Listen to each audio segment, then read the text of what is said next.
Hello traders, कैसे हैं आप लोग। हम आज निफ्टी की एनालिसिस कर रहे हैं। आप देख रहे हैं आज इतनी बड़ी रेड कैंडल बनी है। इसका कारण ये है कि एक तो ये गैप था और ये गैप था। आप देख रहे हैं ना, ये गैप थे। इन गैप की फिलिंग हुई है। इनके नीचे इन बड़े प्लेयर्स के स्टॉप लॉस होंगे। जो स्टॉप लॉस हिट हुए तो ये पैनिक फॉल हो गया। 2 बजे 2:30 बजे के बाद में एकदम से 100-150 पॉइंट की फुट साइड में रैली आई है। अब यहाँ से चांसेस हैं दोबारा ऊपर जाने के। हम 1 आवर के टाइम फ्रेम पर आते हैं। 1 आवर के टाइम फ्रेम पर देखना है ये हैमर कैंडल बनी है और पुट कॉल रेशियो भी 0.5 पर है, जो बहुत देर सस्टेन नहीं होता है, रिवर्सल का साइन है। ये देखिए, यहाँ भी ये हैमर कैंडल बनी है, तो बहुत ज्यादा ऊपर नहीं जाएगी, लेकिन 25,500 तक आ सकती है।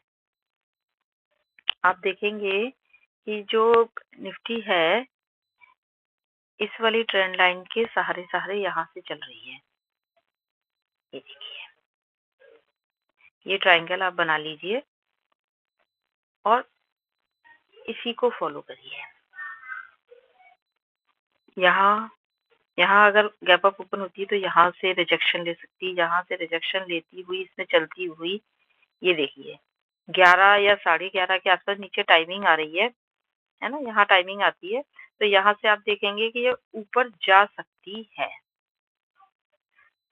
कहाँ तक जा सकती है? जहां से ये गिरी है,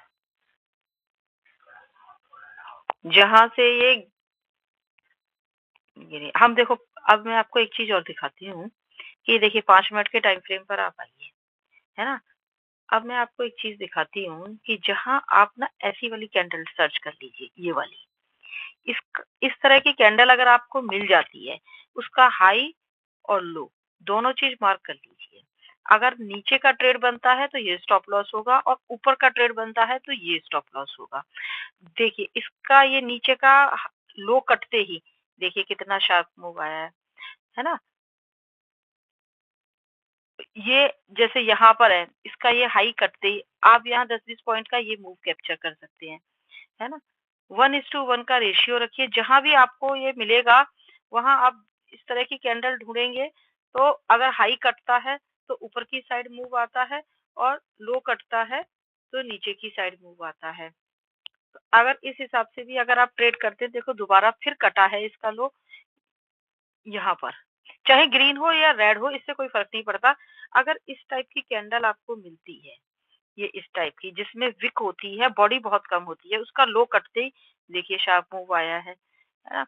तो इस टाइप की कैंडल अगर आप सर्च करके ट्रेड करते हैं, जिस दिन ट्रेड बनता है, ये वाला लो कटा, यहाँ तक का मूव आया, यहाँ तक का मूव कैप्चर करिए, निकल जाइए, फिर सर्च करिए, फिर सेटअप बन जाता है आपका। तो अगर इस सेटअप पर अगर आप काम करते हैं तो भी बहुत अच्छा काम आपका होगा। तो कल की हम एनालिसिस करें कि पुट कॉल रेशियो 0.5 है। हो सकता है नीचे यहाँ गैप डाउन ओपन होए, या फ्लैट ओपन होकर नीचे आ जाए। ऊपर आने के बाद ये भी हो सकता है कि यहाँ आए, यहाँ के बाद जरूरी नहीं है कि ऊपर ही जाए। यहाँ से रिजेक्शन लेके इस वाली ट्रेंड लाइन को तोड़ करके और नीचे आ जाए, 25,000 को टच करे ये, है ना। पैनिक फॉल दिखाए जिससे सारे लोग कर जाएं कि अब तो 24,000 23,000 चली जाएगी, लेकिन ऐसा होगा नहीं। 25, मैंने पिछले एक वीडियो में भी कहा था कि 25,000 इसका लास्ट सपोर्ट है। 25,000 से नीचे शायद ना जाए और वहां से रिवर्स कर जाए, तो 25,000 तक आ सकती है पुल बैक लेकर के। जैसे अब 25,500 तक यहाँ तक आई, मान लीजिए 25,500 तक यहाँ हम यहाँ इसने काफी टाइम स्पेंड किया है। तो ये जो ऊपर आने की संभावना इसकी होगी, तो ये यही होगी, यहाँ तक। यहाँ इसने बहुत टाइम बिताया है। यहाँ आने के बाद में, यहाँ पर आने के बाद ये नीचे गिर सकती है और नीचे 25,000 तक चली जाए। ऐसा नहीं है कि यहाँ अगर इस ट्रायंगल को तोड़ दिया तो ये अपसाइड ही चली जाएगी। यहाँ से रिजेक्शन लेकर के यहाँ यहाँ इसने काफी टाइम बिताया है। अगर इसको तोड़ के ऊपर चलेगी तब तो ऊपर चली जाएगी, लेकिन यहाँ से रिजेक्शन लेके अगर नीचे आई तो ये 25,000 को भी टच कर सकती है। तो ये मेरी एनालिसिस है, लेकिन कल कल आप इसको ध्यान में रखिएगा, ये वाला ट्रायंगल बनाकर इसी में ट्रेड करिएगा। इसी के हिसाब से आप करिए। धन्यवाद।